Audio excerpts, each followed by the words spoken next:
నమస్తే tribes. So ఫైనల్గా ఈరోజు డెకాయిట్ మూవీ చూసేసిన. సోషల్ మీడియాలో దీని మీద చాలా మిక్స్డ్ రివ్యూస్ ఉన్నాయి, బట్ నేను మాత్రం హానెస్ట్ రివ్యూ ఇస్తా.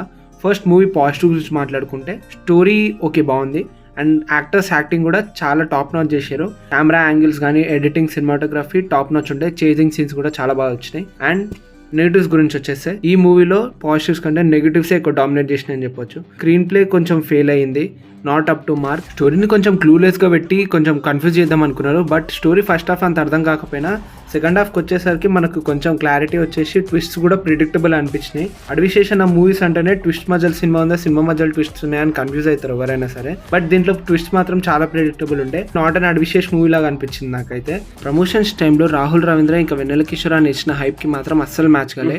ఇంటర్వెల్ పాయింట్ అండ్ క్లైమాక్స్ వీడికి దండం. ఆ టిపికల్ శేష్ ప్రతి సినిమా మనము రిలీజ్ ముందు చూసేస్తాం.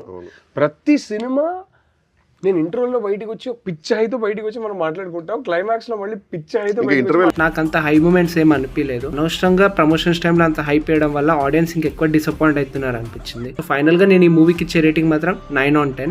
10th ఏప్రిల్ రోజు రిలీజ్ అయిన 2 మూవీస్లో అబ్సల్యూట్ విన్నర్ వచ్చేసి ఎల్ఐకే. దాని రివ్యూ కూడా నేను ఆల్రెడీ ఇచ్చేసిన. ఆ రివ్యూని నేను ఈ షార్ట్ రిలేటెడ్ వీడియోస్లో కూడా యాడ్ చేస్తా. ఒకవేళ మీరు కూడా డెకార్డ్ చూస్తుంటే ఎట్లా అనిపించిందో కమెంట్ సెక్షన్లో చెప్పండి. అండ్ నా కంటెంట్ కనుక నచ్చితే ప్లీజ్ ఈ వీడియోని లైక్ చేసి మన ఛానల్ని సబ్స్క్రైబ్ చేసుకోండి ట్రైబ్స్.